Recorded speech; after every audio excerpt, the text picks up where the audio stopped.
Bueno, buenas noches a todos, bienvenidos. Ya estuvimos saludándonos ahí detrás de escena, digamos. Yo, para los que no me conocen, soy la licenciada Susana Odera, la coordinadora de la Red de Profesionales de Salud Mental de Asiera. Respiro, porque vieron, es tan larga la oración que me quedo sin aire. Es un honor hoy estar acá presentando a las personas, las profesionales que van a estar eh, tratando este tema que es tan importante en este tiempo y que es tan necesario. Eh, Hoy nos van a estar dando la ponencia la licenciada Glenda Boyajianes, ¿verdad? Sí, Glenda, ¿sí? ¿Lo dije bien? sí. Bien. Psicóloga Andrea Fabiana Raiz, que es counselor. Y te tengo ahí, espérate, porque tu nombre te entero, pero habrá un poquito. ¿Dónde estás? No tenés el nombre, tenés el de Asiera ahí. Ay, Leticia Pérez. Y bien. Ella es licenciada en familia, ¿verdad? Ciencias para la familia Ahí está. y counselor. Y counselor. Esa no la tenía, mira.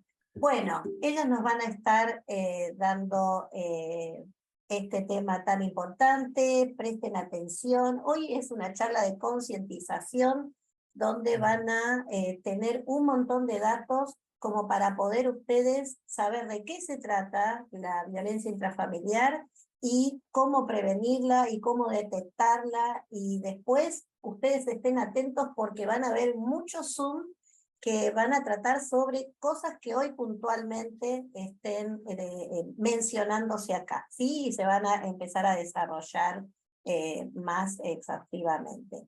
Así que yo no tengo más nada que hablar, me voy a silenciar. Acá las expertas en el tema van a estar hablando con ustedes. Arranque, muchachos. Muy bien, esperen que vamos a compartirles primero pantalla para que puedan ir siguiendo nuestra proyección. A ver. Ahí estamos. Bien, bueno, que el Señor les bendiga. Para nosotros es muy gratificante compartir este tiempo y este espacio con ustedes y poder compartir y hablar de un modo bien ameno y bien familiar esta situación que se está atravesando la mayoría de los hogares y que muchas veces como Iglesia de Jesucristo tenemos que acompañar en prevención, en restauración, en sanidad, y muchas veces también reeducarnos nosotros con respecto a los malos tratos o al modo en que nos hemos habituado a ser familia. Cuando nosotros hablamos de familia, por supuesto que estamos hablando de esta prioridad que tuvo el Señor desde el principio de los tiempos, de poder vivir juntos en manada, ser parte unos del otro, poder coincidir, la unanimidad, y entender que la familia tiene que ser un espacio de protección social en cada uno de los miembros y también ir atravesando y surfeando las crisis que se pueden presentar a nivel social y en cada una de las generaciones. ¿Cómo vamos a definir o cómo vamos a mirar la familia? La Organización Mundial de la Salud nos dice o define a la familia como a los miembros de un hogar emparentados entre sí hasta un grado determinado por sangre, adopción y matrimonio. Ahora, nosotros, como hijos de Dios, tenemos que pensar en la familia como una unidad básica de desarrollo y experiencia, y a decir verdad, es el lugar donde transitan todas las etapas de nuestra vida, donde nos vamos a sentir realizados, donde vamos a atravesar experiencias de desarrollo, de fracaso, de conquistas, pero por sobre todas las cosas es un espacio donde como seres humanos vamos a estar evolucionando todo el tiempo. Cuando hablamos de familia tenemos que pensar algo importante. Lo primero y primordial es asegurar la supervivencia física de los integrantes, crear un hogar. Cuando nosotros hablamos de hogar, tiene que ver con esa construcción primaria al principio de los tiempos, de que los hombres se reunían a través de una hoguera.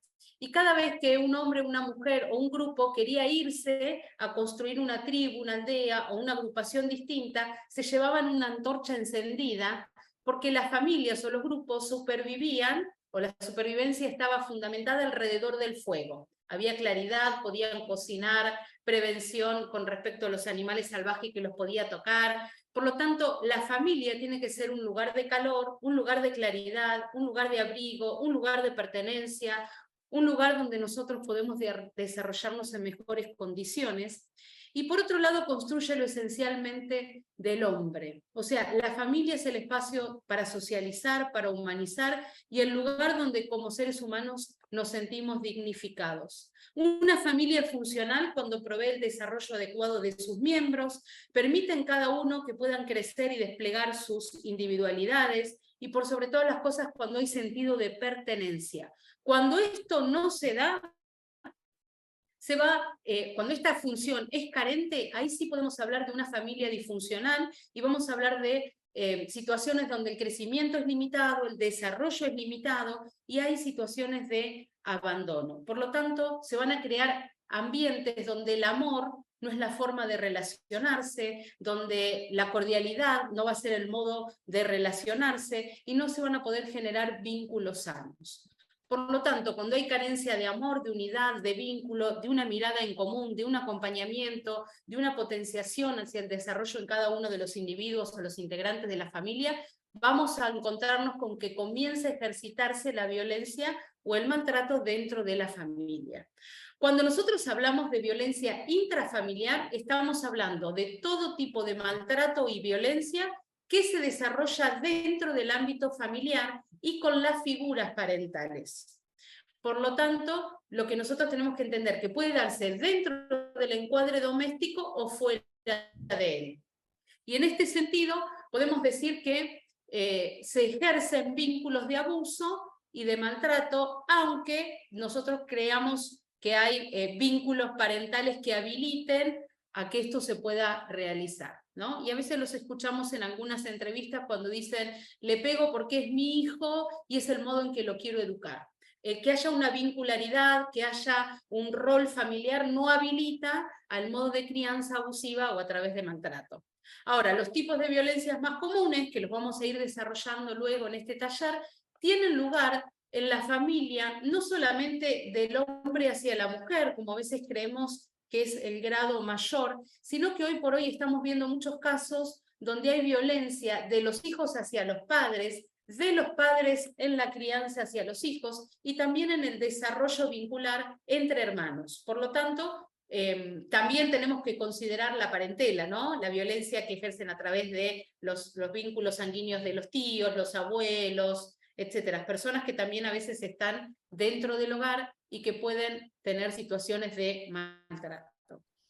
¿Cuáles son las causas para hablar de violencia intrafamiliar? Vamos a hablar de una multicausalidad y a lo largo de este taller ustedes van a ir comprendiendo y, ¿por qué no?, haciendo un trabajo introspectivo, mirando hacia adentro, si algunas de estas situaciones tienen que ver con nuestra historia de vida o con nuestro presente. Pero podemos hablar, por ejemplo, de situaciones sociales y culturales donde la violencia o el maltrato está instalado. Hay culturas de sometimiento que generan situaciones de maltrato dentro de la familia. Podemos hablar de factores de crianza, factores ambientales del hogar, modo de ser, de conducirnos, de actuar, de resolver los conflictos que tienen una carga muy fuerte de violencia y de maltrato. También puede ser como consecuencia de haber situaciones dentro de la familia de consumo problemático de sustancias. Puede ser como consecuencia de abandono, puede ser como consecuencia de situaciones de abuso, cargas traumáticas que a través del tiempo las personas traen, no pudieron resolverlas, no pudieron reconciliarse con esas situaciones traumáticas y en el presente el modo de relacionarse es a través de conductas de maltrato y de violencia. Cuando hablamos de violencia, hay una diferencia entre la violencia y el maltrato, y la violencia tiene que ver con toda acción que comete una persona a otra, acción u omisión, cometido por algún miembro de la familia que tiene un poder sobre otro. Por lo tanto, siempre que hablamos de violencia estamos hablando de una situación que altera la integridad física, psicológica, emocional o grupal, social dentro de la familia, pero estamos hablando de una situación de sometimiento. En cambio, el maltrato, a veces no hay fuerza, a veces solamente es una conducta que puede ser hasta pasiva, pero que hace que psicológicamente o emocionalmente la otra persona se encuentre en un estado de estrés o de sometimiento a la conducta que se ejerce. Y los niveles de violencia intrafamiliar que podemos desarrollar es, por un lado, la violencia contra uno mismo, acciones donde estamos flagelando, lastimando nuestro cuerpo, o situaciones en las que nos estamos autoboicoteando en cosas que quisiéramos lograr, pero una violencia autoejercida puede ser interpersonal de una persona hacia otra o colectiva, todos los miembros de una familia hacia otro o miembros sociales con respecto y relación a la familia. Ahora, esta violencia no surge de la noche a la mañana. Bueno, bien, como dice Leti, es cíclica, ¿sí? Se va gestando y el ciclo de la violencia tiene, ¿vamos bien? ¿Sí? 3 etapas, Sí, sí. ¿no es cierto? La primera etapa es la acumulación de tensión. Estas etapas aplican a cualquier tipo de violencia que las vamos a ir viendo en un ratito. Acumulación de tensión es acumulación de bronca, voy juntando, ¿no es cierto? Acumulación de tensión. Luego pasamos a la segunda etapa, que es el golpe propiamente dicho. Si es físico es un golpe, si es el insulto porque es violencia emocional, ¿sí? Pero viene la acción violenta propiamente dicha. Y después tenemos la tercera etapa, que es la luna de miel. Se le dice luna de miel porque es la etapa donde te pido perdón por lo que pasó, no lo voy a hacer más, lo que pasa es que, bueno, vos me provocaste, bueno, es como aparentemente todo vuelve en calma. Es una etapa en la que yo llamo cambios cosméticos, porque duran lo que dura el maquillaje, ¿hasta cuándo? Hasta que vuelva, se vaya la presión, ¿no? Cuando se vuelve a relajar todo y vuelven a acumular tensión, ahí explota otra vez, ¿no es cierto? Muchos de esos cambios falsos, ¿sí? De maquillaje se dan ahí cuando, si es violencia conyugal, la mujer o se manda a mudar, o hay esto, o hay una denuncia, no, te prometo que voy a cambiar, y dura, bueno, hasta que esa presión desaparece, bueno, y vuelven a acumular nuevamente tensión. Entonces, las etapas son la acumulación de tensión, la actitud agresiva propiamente dicha, y la reconciliación. Acuérdense que es cíclica, entonces automáticamente después de la reconciliación va a volver a acumular tensión. Obviamente, esto se tiene que trabajar para ser personas de ciclos rotos, ¿no es cierto? Ciclos cumplidos, ciclos rotos, para que esto deje de resurgir. Antes de ver los tipos de violencia, quiero ahondar en algo que mencionó Leti, que obviamente estamos hablando de la violencia que ocurre dentro de la familia. Y sepan entender que es muy amplio nuestro taller, entonces un montón de temas que vamos a ir mencionando a lo largo de la charla merecerían un taller en sí mismo, razón por la cual, bueno, les sugerimos que estén atentos a las redes y a la página de Asiera, porque ahí vamos a ir anunciando los temas que están relacionados a lo que nuestro equipo maneja, que es violencia intrafamiliar, maltrato infantil, abuso y demás. Entonces, volviendo a lo que dijo Leti, dentro del ámbito de la familia, a nivel vincular, se pueden manifestar distintos tipos de violencia. Como ella dijo, la autoinfligida, que es hacia uno mismo, el famoso cutting, el autoflagelo, ¿no es cierto? El autoflagelo es que cuando me lastimo a mí mismo, me corto. Por eso, por ejemplo, el cutting, el autoflagelo merece un taller en sí mismo. ¿Por qué? Porque, bueno, hay cuestiones de autoestima, en el fondo no me creo merecedor de, y bueno, me autodestruyo, me lastimo, podría ser un indicador de abuso, entonces, bueno, una forma es violencia hacia sí mismo, otra forma es violencia entre hermanos. Acá el tema, muchas veces se toma la rivalidad entre hermanos como algo común, como algo naturalizado, es común escuchar esto de, bueno, peleita típica de hermanos, ¿cierto? Pero pocas veces son las que no tomamos conciencia en los estragos que estas peleas pueden estar generando en la vida de estas personas y que quizás esas peleas realmente no estén siendo algo típico de hermanos, sino que puedan estar bordeando algo de lo que está dentro de lo que es la violencia intrafamiliar. Ahora, ¿hasta qué punto nosotros podemos ver o minimizar situaciones de violencia entre hermanos como algo natural o como algo que realmente hay que trabajar? Bueno, hay situaciones que son normales siempre y cuando se den en algún momento puntual del desarrollo y que sean de un modo controlado. Por ejemplo, el nacimiento de un hermanito, o fue el cumpleaños de alguien y le dieron el regalo a la cumpleañera y a mí no, ¿no? Estas cuestiones. Ahora, con el paso del tiempo esto no se resuelve, se vuelve patológico, hay ejemplos de sobra hasta en la Biblia, incluso de crímenes, ¿no? De un hermano al otro. Entonces, ¿qué señales podemos tener nosotros o qué indicadores para ver si esto es más patológico o es natural. Por ejemplo, cuando la violencia la ejerce siempre el mismo hermano hacia el otro, ¿sí? Cuando está en juego la diferencia de edad, cuando generalmente el agresor es el mayor, cuando se generan rasgos de ansiedad en la víctima. Aquí hay que prestar atención a que la víctima tiende a buscar ayuda en los padres, a quejarse, ¿no es cierto? Pero si los padres tienen dificultad para visibilizar esto y lo subestiman como, bueno, no le des bolilla, el niño probablemente se va a sentir desprotegido y bueno, generando más estrés todavía. Tenemos entonces la violencia entre hermanos, la autoinfligida, tenemos la violencia de los hijos a los padres, que se llama filioparental. Violencia de los hijos a los padres, la filioparental, es cuando la palabra clave acá es la reiteración. ¿Sí? Tiene que ser un conjunto de conductas agresivas, pueden ser físicas, empujones, golpes, ¿sí? Te revolé un objeto, puede ser verbal, ¿no? Insultos, humillaciones, burlas, no verbal, te rompo una pertenencia, ¿no es cierto? Pero la clave acá es que sea reiterativa. Cuando sea, ¿no? Acá estamos hablando de violencia filioparental, que es de los hijos a los padres. Esto puede ser debido a que hay padres que tienen dificultades para poner límites a los hijos. Hace unos días escuché a un señor que me di cuenta de su incapacidad de disciplinar a la hija y me contaba que la hija le muerde, no tiene tolerancia a la frustración, aún no, y cuando no le compran lo que quiere le muerde y le terminan comprando, por ejemplo. Entonces, se puede dar cuando hay algún problema de consumo, ¿sí? De sustancias o hay algún otro problema psíquico. Tenemos también la violencia conyugal. La violencia conyugal es la violencia que se da dentro de la pareja, ¿sí? Que no es lo mismo que decir violencia de género. Violencia conyugal se da de un hombre a una mujer o de la mujer hacia el varón.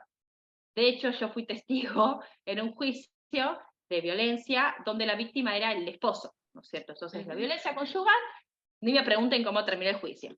Pero la violencia conyugal puede ser de la mujer al varón, de varón a la mujer, y lo mismo, ¿no es cierto? Ahora vamos a ver las formas en las que se expresa, pero bueno, es un comportamiento en la pareja que causa algún tipo de daño y, bueno, los estragos que va generando. Ahora, una aclaración, la violencia conyugal delante de los niños computa como maltrato infantil, ¿sí? Violencia en la pareja, ¿sí? Están discutiendo entre ellos, pero es delante de los niños, eso es maltrato infantil, anótenlo. Y nos quedaría, cualquier cosa me chifla, violencia, que creo que es por asignación lo que más me roza por trabajo, por asignación, de los padres a los hijos. ¿Sí? Maltrato infantil merece un tema aparte, esa es la verdad, pero bueno, mencionarlo brevemente, el maltrato infantil de por sí es un delito público, es un delito que nos compete a todos, es nuestra obligación como personas, como ciudadanos, denunciar, ¿sí? Martin Luther King dice, nuestras vidas comienzan a terminar el día en que guardamos silencio ante las cosas que importan. Entonces, de repente no podemos ser pasivos ante estos asuntos que nos competen. De cada 4 niños, 3 niños viven maltrato infantil, entre 2 y 4 años. Según la Organización Mundial de la Salud, por año mueren más de 40.000 niños por año. Les aseguro que estas cifras son más, no solamente en muerte, sino en maltrato. ¿Por qué son más? Porque la Organización Mundial de la Salud maneja estadísticas, pero hay muchas situaciones de maltrato infantil que son disfrazadas como se me cayó de la cama y se golpeó, ¿no es cierto? Se lastimó solo, bueno, cuando en realidad después sale un precario del hospital que interviene y bueno, se dan cuenta que esto no fue así. Si hace cada entidad el trabajo de la corresponsabilidad, lo que tiene que hacer es tarea de todos la restitución de los derechos. Tenemos la ley que es la 26.061, que es la ley que protege, ¿no? De protección de los derechos de los niños y adolescentes. Pero bueno, no la vamos a profundizar, eso es para otro tema, maltrato infantil, pero bueno, ahí abarca todo, ¿no es cierto? El derecho a la salud, a ser niños, ¿no? Los derechos que a mí más me gustan es el derecho a la vida, discutibles, ¿no? Y el derecho a ser niños. Los niños no tienen por qué ser los padres de sus hermanos, no tienen por qué ser el esposo emocional de la mamá, tienen derecho a ser niños, ¿sí? A vivir una vida de niño, a la recreación, a la educación, a la salud. Así que bueno, eso es tarea de todos. Siempre digo que es más fácil construir niños sanos que reparar adultos rotos. Y ahora sí, vamos a los tipos de violencia, que aplica a todos estos tipos de vínculos, hacia uno mismo, hacia los hermanos, hacia los padres o hacia los hijos. ¿Qué tenemos? Distintos tipos de violencia. ¿Qué tenemos primero? ¿Violencia qué? Creo que es física la que viene. Violencia sexual. Bueno, la violencia sexual es una violencia que estamos hablando dentro del contexto de la familia, ¿no? Entonces se puede dar dentro del contexto de la pareja, donde son malos tratos sexuales, relaciones sexuales no consentidas, o cuando alguna, o aún, obviamente dentro del matrimonio, dentro de la pareja, aún incluso habiendo cierto consentimiento, si la persona termina lastimada, muchas veces pasa porque se ha utilizado un objeto, el mismo cuerpo, bueno, estamos hablando de violencia sexual. ¿Sí? Cuando hay algún tipo de sometimiento o imposición de uno sobre el otro, hablamos de violencia sexual. Incluso abuso, que es también otro tema aparte y merece, y de hecho hay otra charla aparte pautada para esto, también es cuando un niño, por ejemplo, es tomado, o algún miembro de familia, es tomado como objeto sexual, ¿cierto? Y para eso, bueno, va a haber otras charlas. Eso sería violencia sexual. Tenemos violencia física. Bueno, dentro de lo que es violencia física tenemos dos expresiones. Una un poco más pasiva, que se le dice abandono físico, y otra la violencia física propiamente dicha. ¿La violencia física en qué consiste? Empujones, golpes, te revoleo con un objeto, algunos se muerden. Me ha tocado atender una niña que le han metido adentro de la heladera, otros que le han quemado, bueno, sí. Todo eso, por ejemplo, los que se les pueda ocurrir dentro de violencia física. Ahora, lo que sería abandono físico tiene que ver con omisión de responsabilidades, la desatención, la desprovisión de las necesidades básicas, ¿no? Necesarias, ¿no? O sea, de suplir lo básico, lo que es necesario para la supervivencia. Por ahí es un progenitor que no le pega al hijo o no le pega a la esposa, no le insulta, pero lo desatiende, no le brinda lo que necesita para la supervivencia. Estamos hablando no porque esté desempleado, sino porque realmente haya una irresponsabilidad, ¿no es cierto? De hecho, hasta en la Biblia dice que el que no provee para lo suyo es peor que un impío. Entonces, tiene que ver con esto. El abandono es un abandono físico, es una forma de violencia. El familiar que se operó y tiene necesidades especiales y yo lo dejo ahí tirado, no lo ayudo a levantarse, a esto, bueno, eso entra dentro de lo que es violencia física específicamente pasiva, que es el abandono. ¿Qué más tenemos? Bueno, psicológica, lo mismo, tenemos dos expresiones, el abandono psicológico, que es más pasivo, ¿no? Y la violencia psicológica propiamente dicha. El abandono psicológico también es omisión, ¿sí? No te estoy agrediendo, no te estoy insultando, pero no te doy atención, la indiferencia, ¿no es cierto?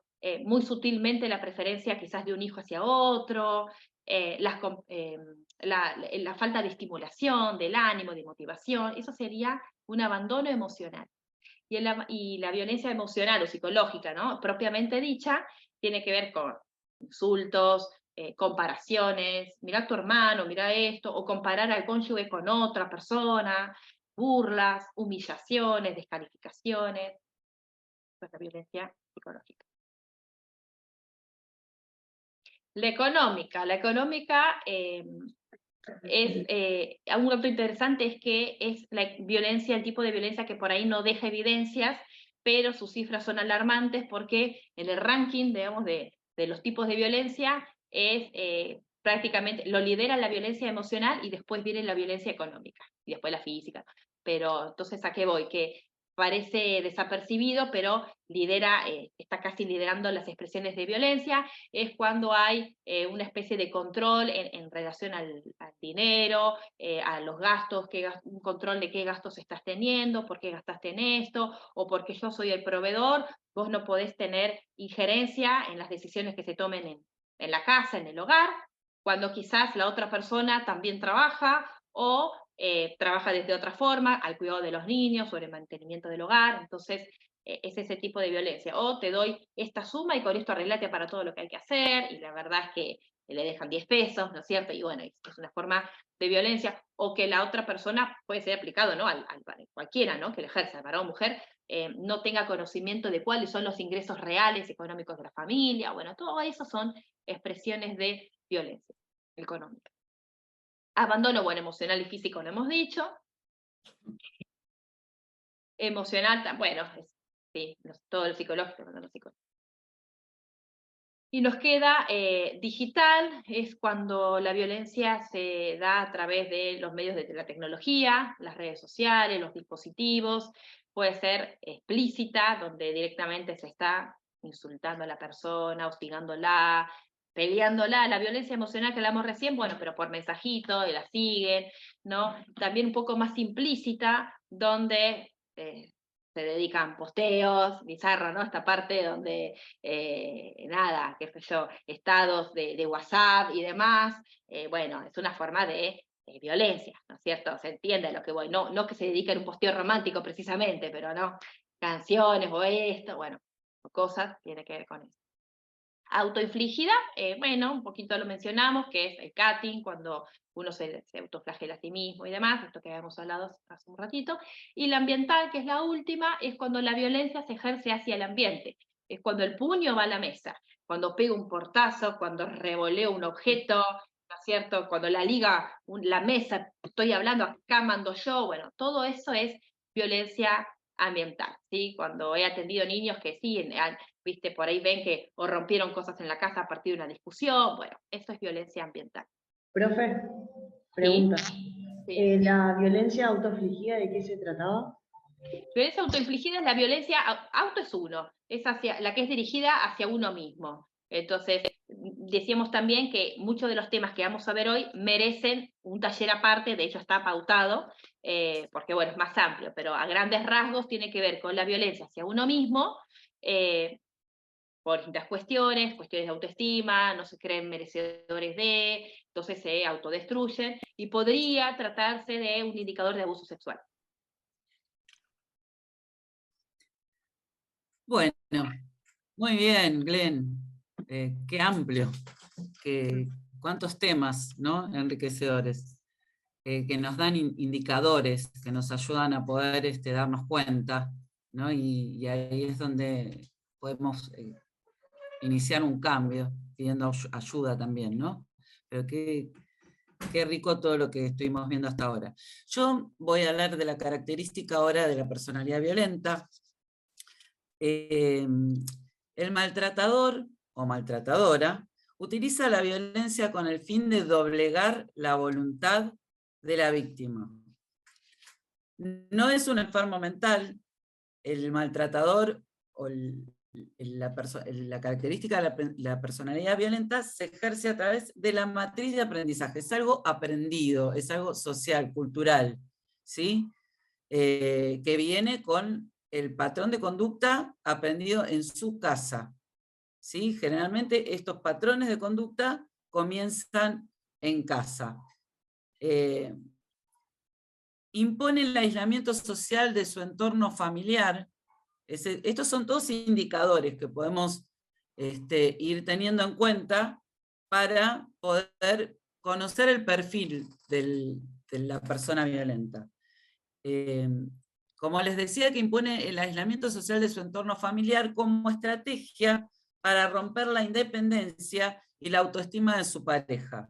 Es muy normal que este tipo de personas manipulen, ¿sí? Sometan, como ya anteriormente las chicas venían mencionando, y ejercen todo tipo de violencia, ¿no? Es la emocional, la psicológica, la física. Por eso el tema del control también. Ojo con el control, que la persona que quiere controlar al otro en todo sentido, que cómo se viste, qué se pone, romper con su intimidad, con agarrarle el celular, mirar los mensajitos, eso tiene también mucho que ver. El control siempre está rozando con la violencia, es un indicador de violencia sobre otras personas. Bueno, esto de la crítica constantemente con el ánimo de crear inseguridad y fomentar la dependencia de la persona hacia el maltratador, ¿no es cierto? La critica, de alguna manera destruye su autoestima, y también, digamos, entendemos que la persona que está con una persona violenta puede ser también que esté repitiendo un patrón, porque generalmente cuando se eligen este tipo de personas sucede eso. Tienen una dependencia emocional porque puede ser que hayan tenido también un apego inseguro o porque repitan el patrón de violencia de casa, ¿no? Que esto de que los controlen, de que los critiquen, de que haya violencia emocional, es una matriz de aprendizaje, como dije, y se puede repetir el patrón. Vamos a la otra plaquita. Bueno, tiene una gran capacidad de persuasión, que es esto, el control, la manipulación, ¿no? Para hacer lo que él quiere o ella quiere. Racionaliza su conducta violenta, es justificar, como dice ahí, minimizar lo que hace, ¿no? Yo no te quise hacer eso, o echarte la culpa siempre a vos, ¿no? De todo lo que hace es culpa tuya. Vos tenés la culpa que lo haga. Te echa la culpa de sus acciones. Atribuye el problema a la propia conducta de la víctima, a la familia, al trabajo o a la situación socioeconómica. Representa una imagen social opuesta a la que tiene en privado. No se muestra como persona violenta frente a la sociedad, ¿no? Claramente todos estos patrones los ejerce por privado, a escondidas, en la casa, es donde se ejerce esa violencia emocional, psicológica o física. No se exponen, es muy difícil que se expongan. Representa una imagen social opuesta a la que tiene, esa lo vimos, no asume la responsabilidad de sus actos violentos ni considera el problema como propio. No se hace cargo, así de la misma manera que le echa la culpa a otros de su conducta, racionaliza, minimiza, no asume la responsabilidad por sus actos, ni de lo que piensa, ni de lo que dice, ni de lo que hace, ¿no? Seguimos, Leti. Bueno, las características de la víctima, vamos a hablar ahora. Tengamos en cuenta estos indicadores. La víctima suele aislarse porque suele creerle a esta persona que ejerce el control todo lo que le dice, ¿no? Y es víctima de ese maltrato emocional y psicológico. Bueno, le produce ansiedad, ¿no? Por todos los pensamientos que le ocasiona todo el tiempo a la persona que está viviendo violencia, si es su culpa, si no, y todo lo que le genera el hecho de poder seguir adelante con la relación. Generalmente estas personas son codependientes, tienen un problema de dependencia emocional, y eligen este tipo de patrón de conductas, ¿no? Que no solamente a violentos, sino a personas con problemas de adicciones, que son la consecuencia también de la violencia, del abuso, ¿no? Pero se repite como esta característica en las víctimas, se repiten, como que buscan estos tipos de patrones de conducta. Bueno, es conducta autodestructiva, no poder decirle que no a lo que me hace mal, no solamente a la persona que me está agrediendo, ponerle un límite, ¿no? Esa persona tiene problemas para poner límites. Muestra una actitud defensiva, escasas habilidades sociales, muchas veces llegan con muchos desórdenes de organización, porque vienen con este tipo de problemas de ansiedad, ¿no? por sufrir la violencia psicológica y emocional. La actitud defensiva es porque perciben de un lugar, ¿sí? Tienen seguramente, y esto muchas veces pasa cuando hablamos del maltrato infantil, cuando los chicos en sus ciclos vitales sufrieron de abandono emocional, de violencia psicológica, o los padres se han peleado delante de ellos, se genera un clima de tensión, de falta de confianza, lo que genera ansiedad, que es un estado emocional todo el tiempo de inestabilidad emocional, ¿no? Que ya viene trayendo la persona de años. Miedo, ¿no? Miedo a enfrentarse a esa persona, miedo a dejarlo, miedo, muchas veces personas que están con maltratadores que, o por la violencia económica, ejercen ese abuso, ¿no? De que se van a quedar en la calle, que no les van a pasar la subvención, o no, que termina mucho pasando esto, que cuando se terminan divorciando es un tema para llevar y judicializar, porque no son padres responsables que se hacen cargo después de los hijos y se terminan también separando de los hijos.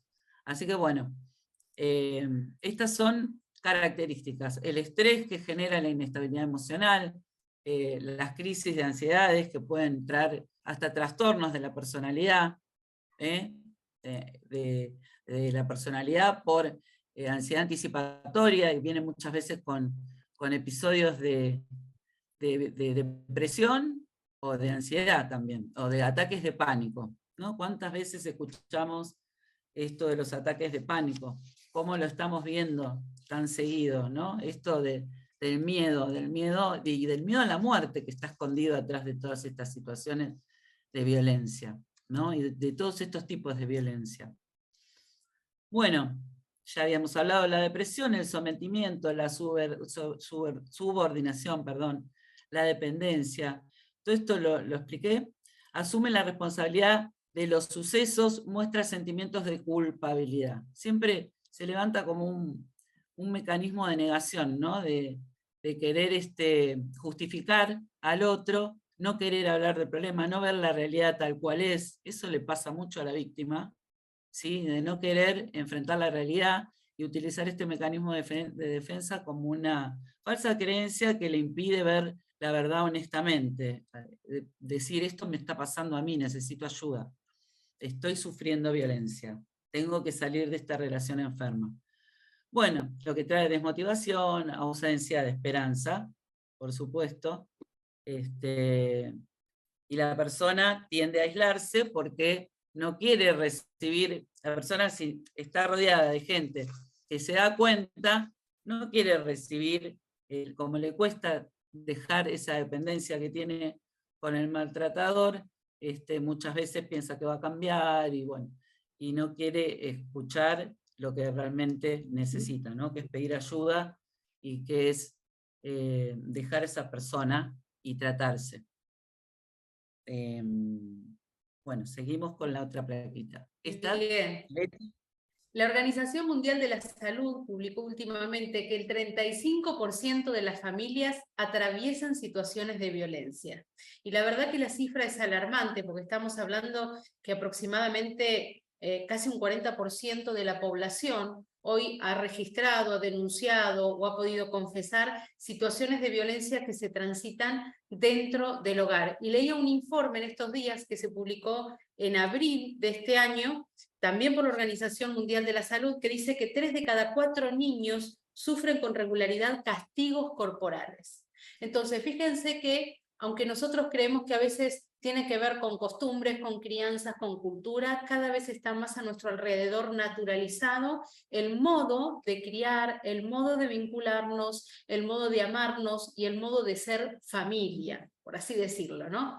Tengamos en cuenta que la violencia intrafamiliar genera un trauma siempre. Y cuando hablamos de situaciones traumáticas, estamos hablando de daños que a veces son irreparables y que nos van a acompañar el resto de la vida. Sí, nosotros sabemos y tenemos esperanza que a través del Señor toda persona puede restaurarse, toda persona puede sanarse, puede perdonar, los hogares pueden restaurarse y habitar y crecer de un modo distinto, pero la mayoría de las personas traen consigo a través de toda su historia las situaciones traumáticas vividas dentro del contexto familiar cuando fueron situaciones de violencia, ya sea con los demás miembros de la familia, y pueden haber situaciones que alteren el modo de elegir o de ser pareja, de elegir compañero, pueden ser situaciones traumáticas con uno mismo, donde hay un autoconcepto bajo, hay desvalía, hay personas con deterioro en su amor propio, ¿por qué no pensar una autoestima fragmentada? Y también con el mundo, personas que se ponen en guerra contra el mundo, personas que viven bajo una coraza pensando que todos lo quieren atacar o le quieren hacer daño. O sea, estaríamos hablando de conductas de evitación como respuestas adaptativas a situaciones vividas dentro de la casa. Y por qué no, un modo de naturalizar la forma de resolver los conflictos dentro de las situaciones sociales, laborales, donde la persona se desarrolle. ¿Cuáles son las consecuencias de haber crecido en un hogar de maltrato, de sufrir de modo directo violencia o de ejercer violencia? Y acá nosotros tenemos que hacer una pausa y pensar en esto. Hoy por hoy socialmente se hace mucho énfasis en el derecho. Yo tengo derecho a elegir, yo tengo derecho a ser, yo tengo la posibilidad de decidir qué tipo de pareja queremos ser, qué modelo de crianza vamos a desarrollar con nuestros hijos, qué forma disciplinaria vamos a utilizar dentro del hogar para poner límites, para poder mantener reglas, qué libertades nos vamos a permitir, y eso es verdad. En cada uno de nuestros hogares, como decíamos siempre, puertas para adentro, nosotros construimos y somos los arquitectos de la familia que queremos tener. Ahora sí, esa libertad no nos inhabilita las consecuencias. Yo puedo elegir el castigo corporal como forma de poner un límite en la crianza de mis hijos, pero porque sea mi elección o mi buena intencionalidad, no va a evitar las consecuencias que va a traer sobre ellos el modo de conducta de castigo o modos de conductas abusivos de maltrato dentro de las relaciones intrafamiliares.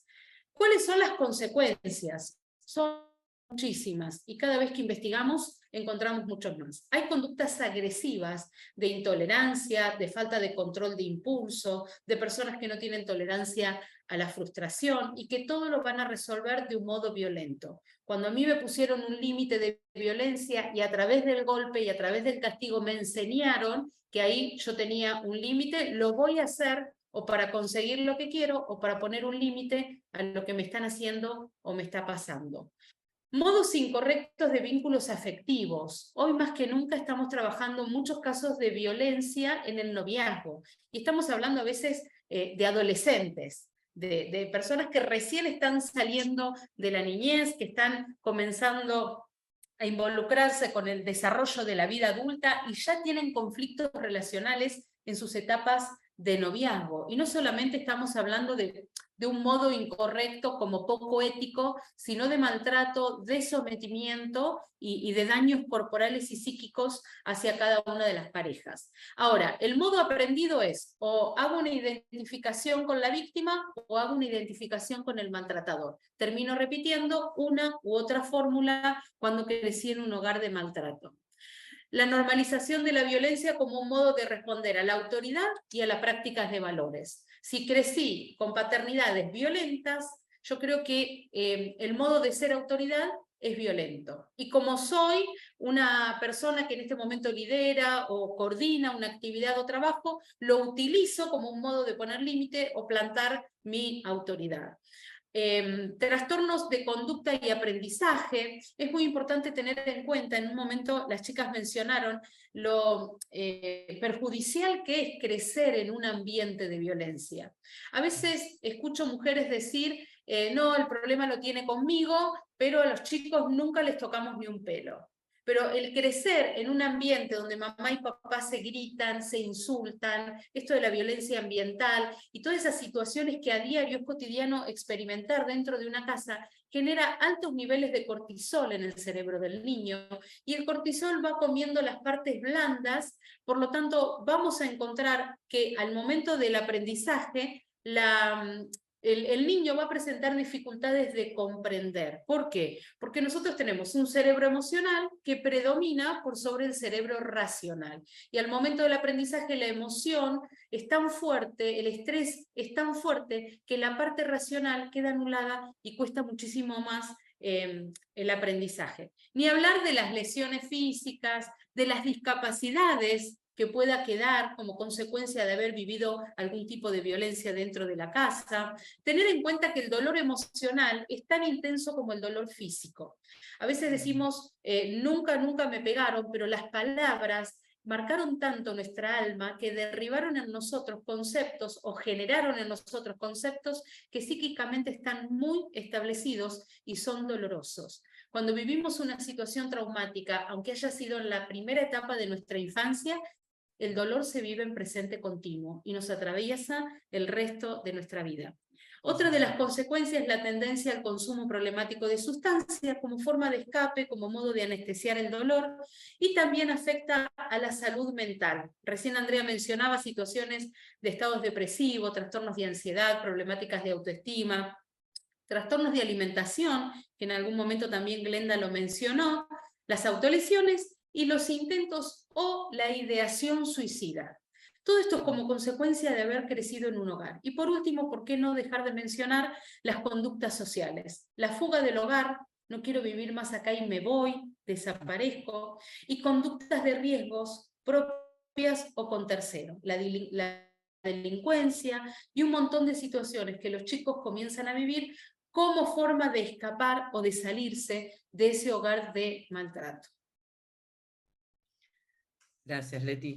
Bueno, acá estamos mirando un poco el árbol genealógico que nos representa, ¿no? Nuestras generaciones. Y un poco la pregunta sería, ¿no? En cuanto al árbol, revisando mi historia personal, ¿no? Mi árbol genealógico, mi familia. ¿Me identifico con alguna situación de violencia de las que nosotras estuvimos viendo, de las que estuvimos hablando? ¿Veo que hay algún indicador en mi vida o en la vida de mis seres queridos, de mis familiares, de mi primer grupo familiar, de mis abuelos, de mis tíos, todos los tipos de violencia que vimos, ¿no? Viendo a nuestros papás, a nuestros abuelos. O sea, es bueno poder conocer nuestra historia porque los patrones de conducta de violencia, como decían las chicas, son culturales, son matriz de aprendizaje, es algo que generacionalmente va pasando de familia a familia y se va naturalizando. O sea que realmente necesitamos darnos cuenta, ¿no? Lo que está pasando y pedir ayuda y romper espiritualmente con esa maldición generacional y conductualmente y psicológicamente, ¿no? Con ese patrón de conducta que venimos heredando, que se puede cambiar. Se puede cambiar. Esa es la buena noticia, ¿no? También el cerebro es neuroplástico y tiene una neurogénesis que se puede desaprender para volver a aprender. Pero necesitamos ayuda.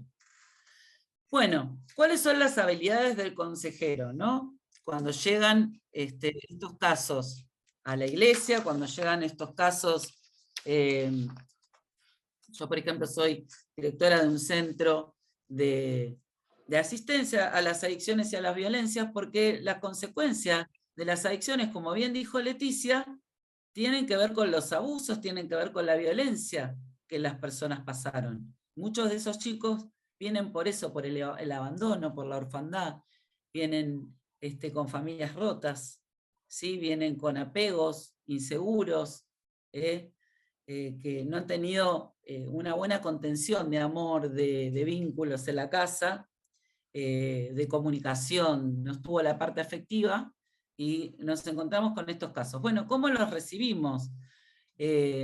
Necesitamos hacer un clima afectivo, un clima de confianza, para que esta persona que fue dañada por sus personas más significativas, ¿no? Pueda abrir su corazón y pueda realmente reconocer y pedir ayuda, ¿no? Esto me está pasando a mí, y pueda ver la realidad tal cual es, ¿no? Entonces, para mí es muy importante la comprensión empática, es muy importante la escucha activa, poder escuchar lo que la persona nos habla, sin emitir ningún juicio de valor, ¿no? Aceptando a la persona tal como viene, con lo que quiere hablar, en un clima totalmente afectivo, ¿no? Ese clima lo hacemos nosotros, esa distancia que quiere poner, respetarla, ese contacto cuando visualizamos con la persona, ¿no? Que podamos ser personas que tengamos al Espíritu Santo, ¿no? Y estoy segura que muchas de las personas que están acá están por algo, por una razón, y nos pasa a muchos que cuando nosotros podemos hacer ese clima y tenemos al Espíritu Santo, nos vienen y nos cuentan y abren su corazón, ¿no? Y eso nos facilita el poder ayudar a la persona y también el poder asesorarla, ¿sí? En cuanto a la situación que esté pasando. Y como vimos, ¿no? Hay un montón de tipos de violencia. Bueno, lo que debemos hacer, permitir que la mujer exprese sus emociones y sus sentimientos, concediéndole el tiempo necesario. Es un proceso, ¿sí?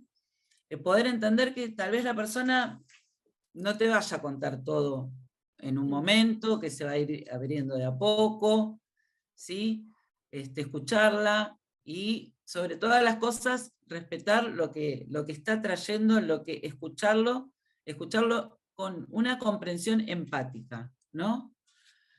No se le puede preguntar más de lo que quiere contar, o sea, esto es lo que es respetar sus sentimientos, emociones. Bueno, lo que ella diga, nosotros nos vamos a ir dando cuenta, sobre todo la primera entrevista, es muy necesario que nosotros podamos hacer ese clima de confianza, ¿no? Esa calidez, poder transmitir esa calidez, esa comprensión, ¿no? Y entender que es un proceso, que la persona pueda abrir su corazón, contar todo lo que vino pasando. Y que pueda salir de la negación, ¿no? Porque muchas veces esta persona viene justificando y culpándose por el maltrato que recibe. Se empleará un lenguaje claro y sencillo, sin tecnicismos ni espiritualismos. Un lenguaje de amor, porque el amor es el que sana. ¿Sí? Bueno, se procurará evitar afirmaciones rotundas, tener un propio pensamiento o ser directivo. Escuchamos, ¿no?, a la persona sin exceso de consejos, no, sin nombrar esta palabra agresor, víctima, que sería un tecnicismo. Desde el amor, preguntas íntimas, delicadas, cuidando el corazón. Me saco las sandalias para entrar al corazón de la persona, que ya sufrió mucho dolor, ¿no? Y tiene una percepción amenazante. Recuerden que sus personas más significativas le fallaron. Así que hacer el clima de confianza es muy importante, crear esa confianza. Se le transmitirá tranquilidad, mostrando una actitud relajada, mostrar una actitud de escucha activa, con asentamientos verbales y gestuales, ¿no? Muchas veces, en estos casos, tenemos que tener esa escucha activa y, como les dije, sobre todas las cosas, poder mostrar esa empatía, esa comprensión empática a través del amor, de la afectividad, que es lo que no recibieron. Son personas que no tienen amor propio. Bueno, la familia como núcleo de la sociedad. Los 4 aspectos importantes que debemos trabajar, justamente por todas estas situaciones, ¿no?, y estas carencias que pudimos haber pasado por violencia en la infancia, es muy importante los roles y jerarquías, porque desde ahí nos vinculamos, desde el amor con nuestros hijos, con nuestros padres, la comunicación asertiva, poder acompañar, la educación emocional también, ¿no? Esto de la educación asertiva es poder también escuchar la necesidad, y para eso tenemos que hacer un clima donde no haya violencia, donde no hayan enojos, donde no se corte la comunicación, sino que tiene que haber un clima totalmente afectivo y de vínculo, de tiempo en calidad con los hijos, de los padres con los hijos, de los padres con las hijas, de las madres con los hijos, y como familia juntos. La comunicación es la base de todo vínculo. Y los límites con amor, ¿no? Acompañar a nuestros hijos, estableciendo límites, porque también contarles que esto es un límite, nos va a ayudar a que ellos sepan, estamos haciendo prevención sobre el abuso, que nadie puede tocarlos, que nadie puede lastimarlos, que nadie tiene por qué maltratarlos. Y la prevención también se hace desde casa. Si nosotros trabajamos bien todos estos aspectos que son tan importantes para que la familia sea funcional, ¿no? Para que haya un apego seguro desde la infancia, bueno, vamos a tener mejores resultados en cuanto a la violencia, ¿no? Y vamos a poder erradicarla en nuestras vidas y poder tener una familia comprensiva, con amor, porque el amor, recuerden, es el que dio, el amor de Jesús fue el que dio su vida por la cruz en nosotros, y mayor es el amor, ¿no? Que Jesús dio, y si Él, por amor a nosotros, dio su vida y nos dio salvación y nos dio vida eterna, cuánto más nosotros tenemos que saber, como la preeminencia del amor que está en 1 Corintios 13, que el mayor es el amor, ¿no? El amor del Señor que nunca se cansa, que nos ama tal como somos, a los que sufrimos violencia, a los que sufrimos la consecuencia, al maltratador, a la víctima, nos ama a todos, el Señor nos ama a todos. Entonces, sí tenemos que saber aprender a poner límites, sí tenemos que saber cuándo denunciar, no restaurar, como decía Leti al principio, prevención, denuncia y restauración, también es parte del proceso, pero tiene que ser un proceso donde el amor sea lo más grande que tengamos para dar. Bueno, sigue acá Glenn. Me da pie, André, esto, ¿no? De que la familia, se está reivindicando la familia como institución, ¿no? Un poco porque nos tocó la parte más heavy, pero también apostando a eso, ¿no? A que en realidad ya fue reivindicada en Cristo, ¿no es cierto? Fue posible. Entonces, la familia es por diseño el lugar donde la simiente, que es Cristo, se preserva y es dada a conocer de generación en generación. Me gusta el Salmo 145:4, dice: una generación alabe las obras a otra generación y anuncia tus hechos poderosos. Entonces, es por diseño de Dios. ¿Cuál es el propósito eterno de Dios? Un Dios invisible que busca ser dado a conocer a través de la familia. Todo empieza y termina en un matrimonio. Empieza con el matrimonio de Adán y Eva, termina con el de Cristo en la iglesia, y en el medio estamos nosotros haciendo lo que podemos. Pero bueno, de eso se trata. Dios todo, me gusta restaurar el diseño de Dios. Dios todo lo creó con un diseño, bueno, todo. Si querés, Leti, ir poniendo no, sí, incluso los versículos. Entonces, Dios todo lo crea con un diseño bueno, el matrimonio, la familia. Lo que ocurrió en el Edén es que el hombre, me refiero al ser humano, con su mala administración que hizo, con la pésima gestión que hizo, ¿no? De lo asignado, lo deformó. Entonces, ¿qué es lo que nos toca o qué tocó? Reformarlo. Entonces, finalmente dejarles con esto, reformarlo. Ustedes saben que reforma tiene que ver con regresar a la forma original, porque la forma original fue buena. Entonces, regresando, ¿no?, a la forma original.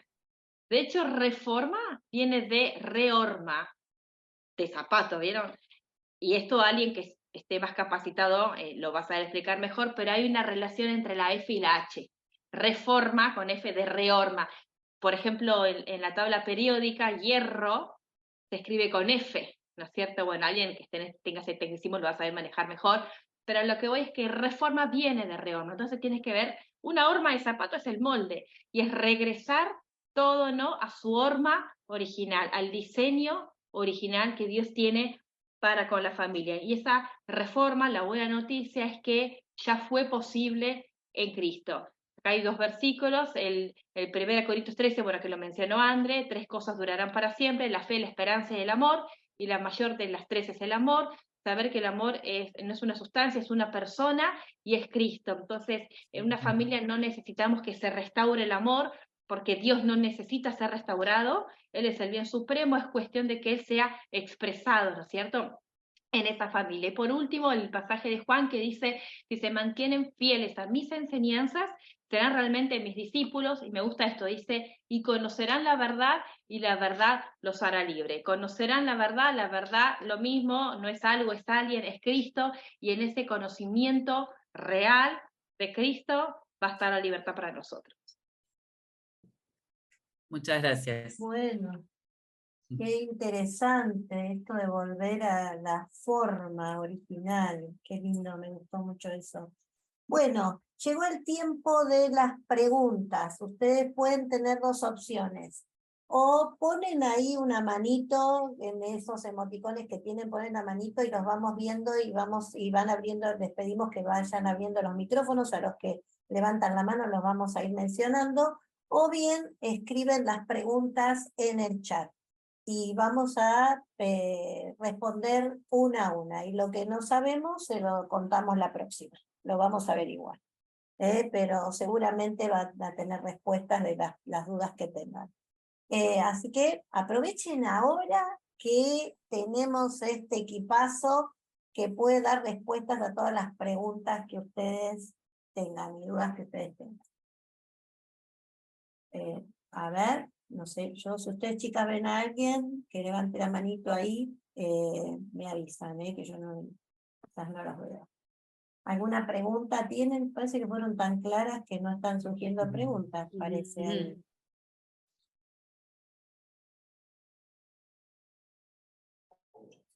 Yo creo que sí, tienen que tener, pero acá hay, a ver. Ahí, la vez pasada nos conectamos a una charla sobre bullying, esto sería la consecuencia de la violencia intrafamiliar. Interesante pregunta. Sí, a ver, la conducta de violencia se va trasladando a todos los ámbitos. A veces es una cuestión técnica, hablamos de la violencia laboral, de la violencia institucional, del bullying, pero todo sigue siendo más de lo mismo, las nuevas versiones en los modos, las formas y los ámbitos donde estamos ejerciendo violencia. Yo lo mencioné en la consecuencia que tenía que ver con el modo en que se elige para resolver un conflicto. Tengamos en cuenta que es una conducta aprendida y que se elige la violencia. Por eso hay frases que tenemos que ayudar a deshacer de las personas, es me hace enojar o me hace poner violento. No, ante una situación de presión o de incomodidad, yo elijo enojarme, yo elijo ponerme violento. Cuando esto nosotros no lo vamos educando desde el hogar, se utilizan las mismas conductas que están habituadas dentro de la casa para imponer, y toda imposición, como dijimos en la definición de violencia, es un acto de violencia. Bien, ese dice dominio propio. Claro, esto que decías de me hace, ¿no? Qué importante es registrar esa frase a la hora de detectar la violencia intrafamiliar y sobre todo psicológica. Vos me haces hacerte esto. Eso ya es una alarma, un semáforo que se enciende ahí, ¿no? Que te pone en amarillo. Sí. Sobre todo, ¿alguna? perdón, Susi, cuando las mamás dicen, quédate quieto, ves, ahora tu papá se enojó, y es como que responsabilizamos el acto del niño, en este caso, Claro. en esta escena, sobre la conducta elegida del adulto, y por sobre todas las cosas entender que hagamos lo que hagamos en esta acumulación de tensión que explicó al principio Claro. Glenda, el maltratador va a explotar igual. ¿Cómo ayudar a una persona que se reconoce violenta? ¿No? Bueno, un poco nosotros hablamos... Eso es más fácil, ¿no? Que si no se reconociese violenta. Claro. ¿Qué opinan ustedes? Claro, ya está Tiene el dispuesta a pedir ayuda. Tiene Claro. el 50% del camino recorrido. Claro. Lo más Cuando importante es que activó la voluntad de cambio, no solamente reconoce y está arrepentido, sino que activa la voluntad de cambio. Difícil es acompañar un proceso a la persona que no se reconoce como maltratador y no está dispuesto a transformarse. Que dice que el estímulo justifica la respuesta, ¿no? Claro. El problema es el otro. Es más fácil, entonces, ¿qué sería ahí? ¿Cuál sería la respuesta? Ya, como decía Glenda, está a la mitad del camino recorrido. La otra Igual, mitad es la que dice Leti, el compromiso, ¿no? Igual es importante que a veces la voluntad no es suficiente, sino que tiene que ir a algún lugar a recibir ayuda para aprender. Esto que hablábamos de desnaturalizar el modo de hacer y aprender un modo distinto, primero incorporarlo desde el pensamiento, ser reflexivo y aprender modos o recursos nuevos para resolver las cosas. Y a veces el acompañamiento profesional es necesario. Sí. Bien, y si ¿alguien? llega, bueno, también tiene que ver, perdón, ¿no? A dónde llega, si hablamos de la iglesia, si hablamos de... No siempre es importante poder ofrecerle primeramente una ayuda terapéutica. necesitan una ayuda terapéutica. Ujú. Sí, sí. Eh, Bueno, y Alina, preguntan, ¿qué hacemos cuando en el hogar cristiano se sufre violencia? Primero hay que invitar a Cristo a ese hogar. Primero. No hay amor. El Señor ya se corrió. Yo creo que las veces que he tenido que acompañar esos procesos con familias cristianas, me ha tocado más transitarlo con el adolescente que está en conflicto como consecuencia de crecer en ese hogar. Yo les invito a los papás primeros a que Cristo entre a ese hogar, obviamente que nos gusta un poco la idea, la sugerencia, y lo segundo es volver a redefinir lo que tiene que ver el amor en las prácticas y en las formas. El amor no hace nada indebido, dice San Pablo, y empecemos por ahí. No hace nada indebido. Vamos a replantearnos el modo de amar y el modo de ser como familia cristiana. sí, yo un poquito para quitar el peso ahí de pensar que quizás no esté Cristo en el hogar, digo que es un mal amor y no están entendiendo el amor de Cristo.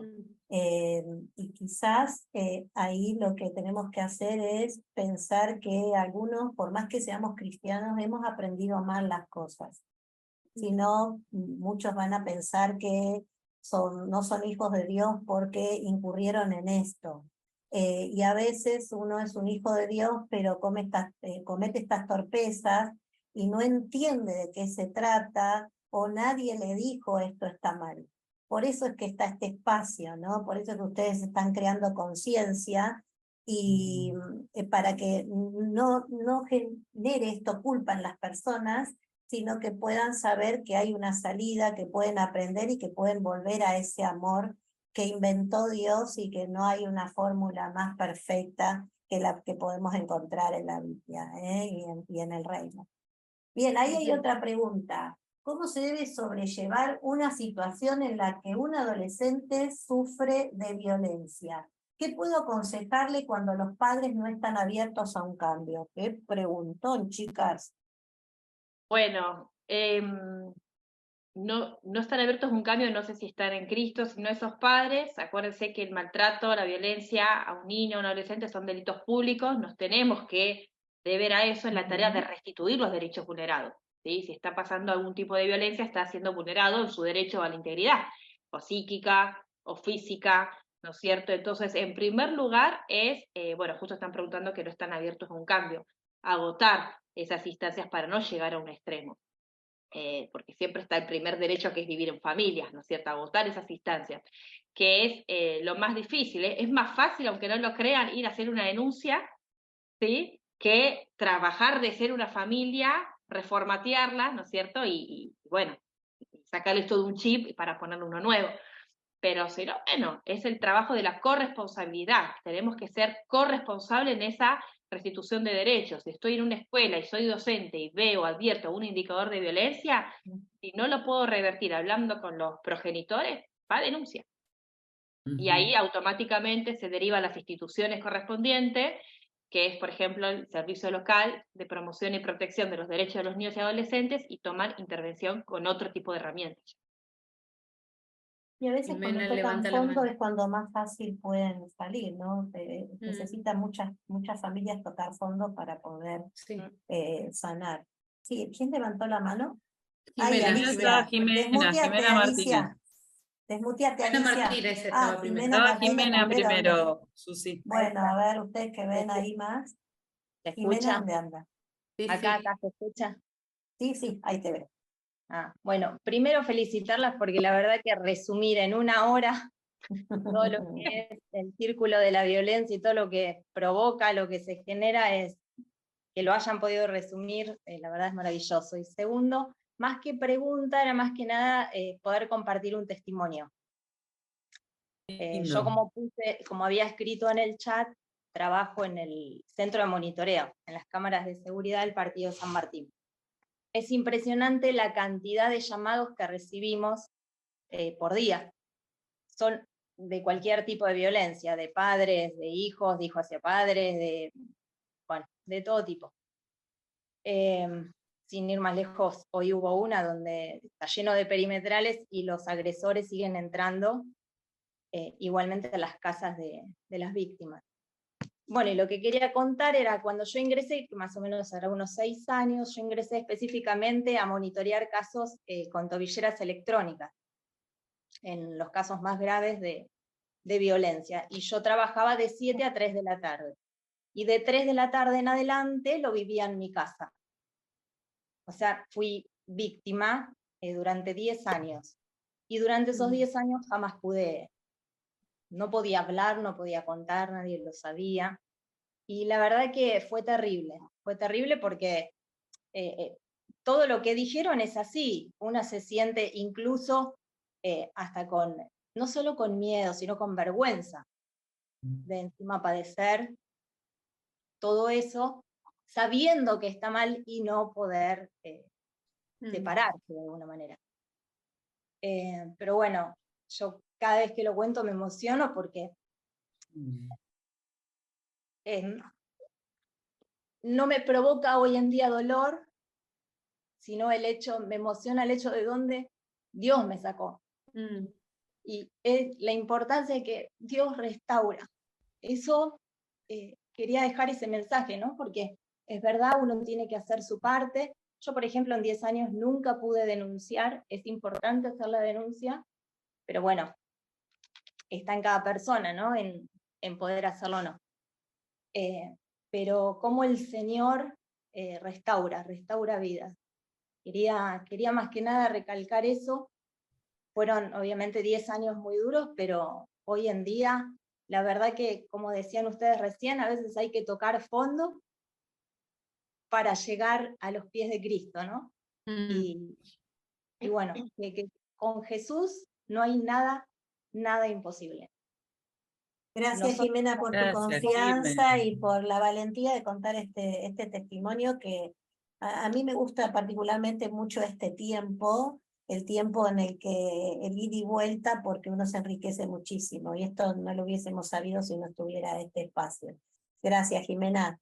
Bien, había alguien levantado la mano, Alicia, ¿no? Alicia, era. Ahí vamos, Alicia, desmuteate. No, desmuteate. Clic en el micrófono.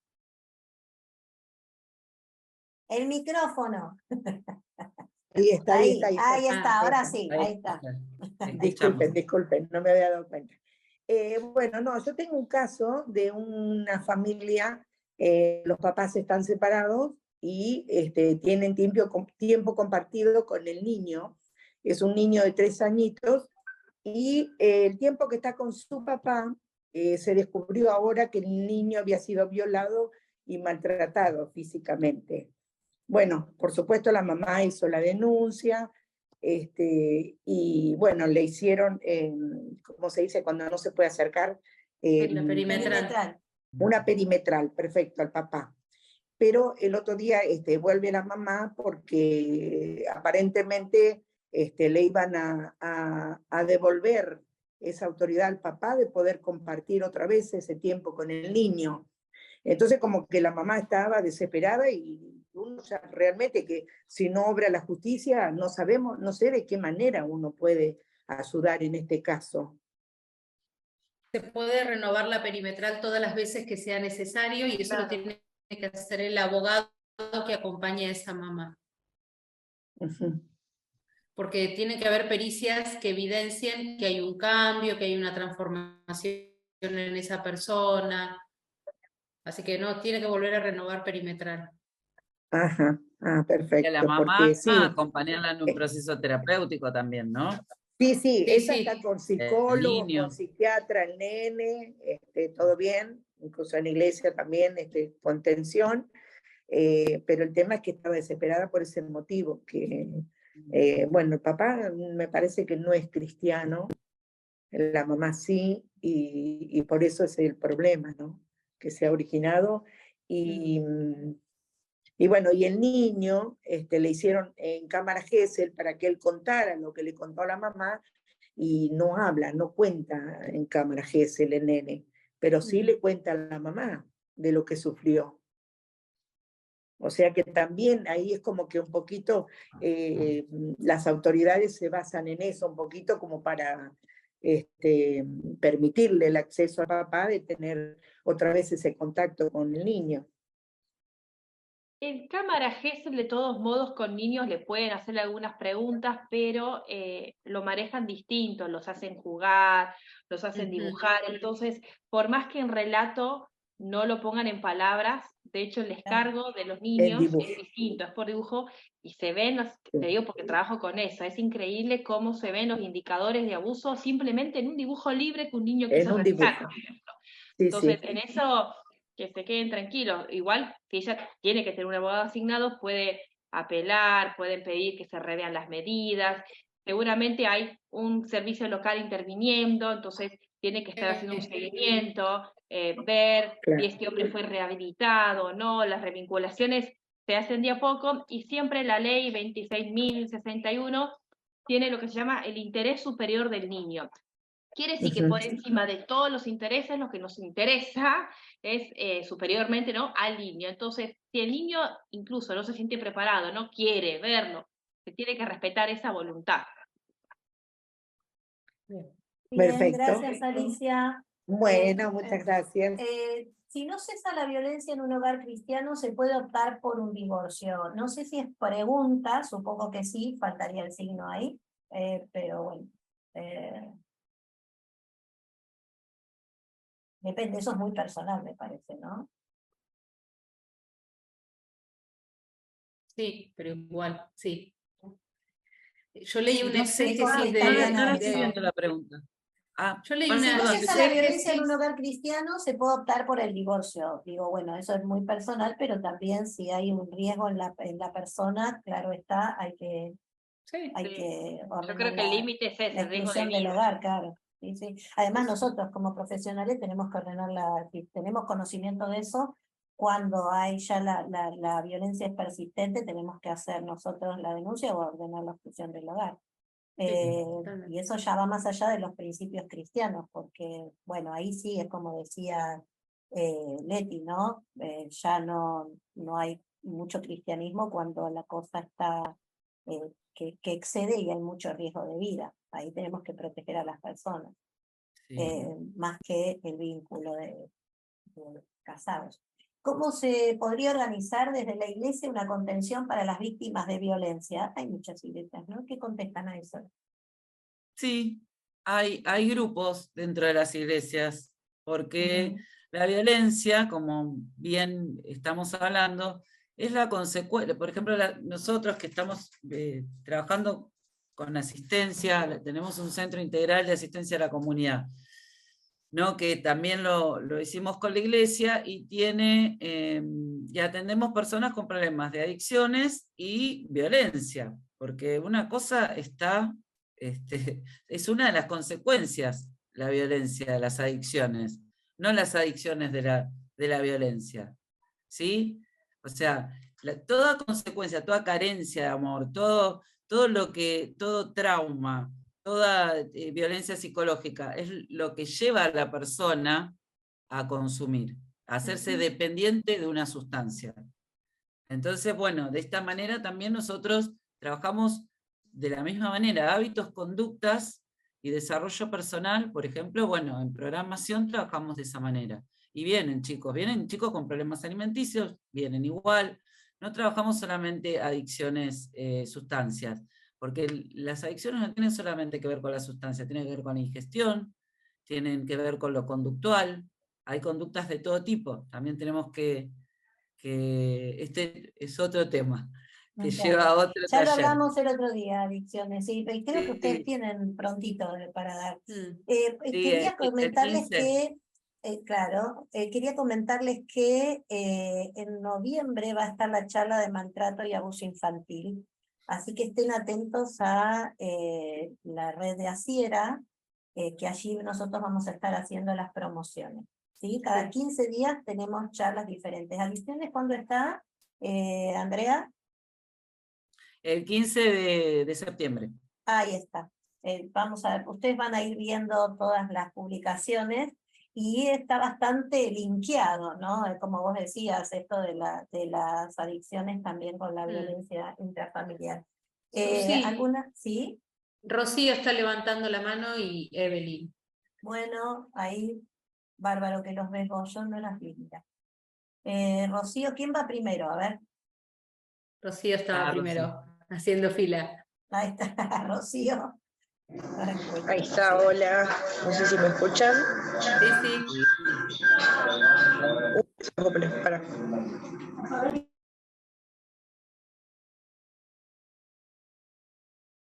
Ah, ya arriba. no la Algo acoplaba, acoplado. Rocío.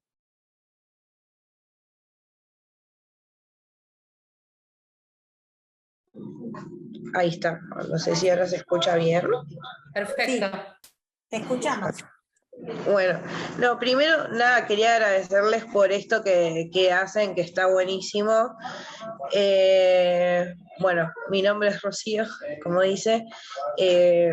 Bueno, yo voy al Centro Integral de Andre y bueno, tenés nada, hinchada, Andrea. vinimos en También. patota. Sí, hay unas cuantas hermosas. No, y nada, esto, o sea que nada, que nos estuvieron brindando, o sea, estas herramientas y esta información, es como que me llevó a darme cuenta de que yo en un momento, no solamente, o sea, como que sufrí violencia, sino que también, o sea, me pude ver reflejada en algunos conceptos en que yo también, o sea, ejercía una conducta violenta. En mi caso hacía con mi pareja, por ejemplo, y bueno, nada, qué importante y qué bueno que fue Dios con nosotros, porque nada, al tener la oportunidad también de poder tener un lugar en donde nos pudimos sentir contenidos, tanto yo como mi marido, bueno, mis papás que llegaron también al centro, o sea que yo tengo mi grupo, o sea, de contención por mi lado, mi marido el suyo y mis papás el de ellos también. Y nada, y ver, o sea, realmente cómo Dios obra, cómo Dios restaura. Nada, está buenísimo y nada, y esto que real me voló la cabeza porque me pude ver reflejada en un montón de cosas, que bueno, para seguir trabajando y nada, y obviamente poder identificarlas y para poder trabajarlas, que es lo más importante. Gracias, Nada. Rocío. Qué Gracias, lindo. Rosy. ¿Quién era? Evelyn. Evelyn. Evelyn. Bueno, mi pregunta es, ¿qué pasa si te llega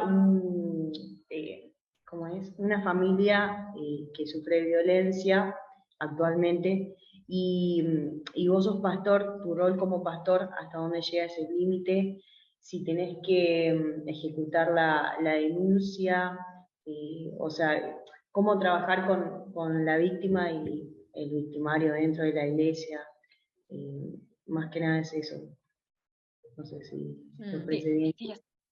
Si están reconociendo ayuda, que están pidiendo ayuda, yo no veo en ese momento al menos necesaria una denuncia porque están los dos buscando ser rehabilitados, restituidos, ¿no es cierto? Así que echaría mano de esa voluntad. Y como decía Leti, si encima hay un compromiso, bueno, y Cristo ni que hablar, ¿no es cierto? Así que yo lo trabajaría desde ese lugar. Creo que es un recurso sí disponible, pero extremo, cuando estamos teniendo gente que está con la disposición de salir adelante. Bien. Siempre tener en cuenta que la recuperación es un proceso, no porque se pidieron perdón, empezaron a venir a la iglesia, está bien, ya está resuelto el conflicto, porque como hablábamos en el ciclo, puede ser que haya acumulación de tensión y volverlo después, o que algún tipo de violencia dejen de ejercerla y se transforme en otra. Por eso lo importante de ir acompañándonos en el proceso de restauración, mucha psicoeducación y también adoctrinamiento bíblico, porque en la Biblia van a estar todas las respuestas que necesitamos para poder relacionarnos bien con Dios, con nosotros mismos y con el prójimo. Y ver Importante indicadores. esto de la psicoeducación, ¿no? Porque cuando venimos de familias que son violentas, ahí hay un aprendizaje, ¿no? Esta matriz que decía Andrea, y hay que desaprender eso que se aprendió mal, y eso es un proceso, no es de un día al otro, no crean en eso, bueno, ya está, pido perdón y ya estoy sano. No es un proceso, toma tiempo desaprender y aprender de nuevo. Si uno vivió 30 años con violencia, no va a tomar 30 años desaprender eso, pero tampoco va a tomar 2 meses, 6 meses. Es un tiempo que hay que afianzar esos cambios. Los hábitos es lo más difícil de sacar, ¿no? A veces es más fácil sanar otras cosas, pero un hábito es tremendo. Y cuando uno vivió en un hogar violento, de cualquiera de sus versiones de violencia, es muy difícil desaprender eso de un día para el otro. Por eso es que, como dice una de las chicas, no sé quién dijo recién, ¿quién dijo recién? Ay, hoy estoy Leti. perdida, Leti, hoy tengo una tara hoy. Porque para mí es Leti, no es Leticia, entonces quiero realmente decir el nombre completo y me sale Leti. Bueno, como ella bien dijo, esto es un proceso, ¿está? Bien. Un indicador de cambio es, para no caer en lo cosmético, sino que cuando se está expuesto a lo mismo y se reacciona diferente.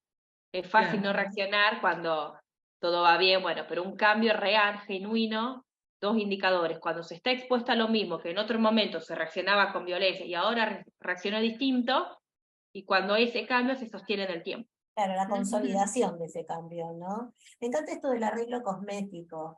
Me lleva a pensar en las casas, ¿no? Que hay una pérdida de humedad mucho tiempo, y vieron que nosotros queremos resolverlo rápido. Si somos cristianos, ni les cuento, lo queremos resolver más rápido todavía. Y en sí, con la fe, ya está resuelto, creemos y listo. Y entonces pintamos la pared arriba de la humedad. Va a salir, a menos que piquemos, le pongamos cerecita, revoque grueso, revoque fino, y después el enduido, y después lijamos, y después pintamos. Es un proceso, no es soplar y hacer botella. Bueno, eso fue bien científico lo que acabo de decir, pero bueno. No, muy bueno, bien explicado, claro. Y el Bueno, proceso es individual de cada persona, porque cada exacto. persona hace una construcción a través de sus vivencias, experiencias y carencias, entonces cada uno, nosotros más o menos se va estipulando un tiempo, pero hay personas que necesitan más tiempo. Bien, ¿alguna otra pregunta? Si no, como... ya nos vamos retirando. ¿Hay más preguntas? Perdona, ¿estabas hablando, Leti? No, trabajando en estos hábitos, conductas, ¿no? La psicoeducación y ¿no? El desarrollo personal, qué importante. Es sí. fundamental. ¿Alguna Acá otra dice, pregunta? ¿en qué caso como pastor se realiza la denuncia? Ya Lo dijimos recién. ¿No? Sí. Porque, claro, la violencia, si es ejercida fuera de la institución, no tiene nada que ver, ¿no?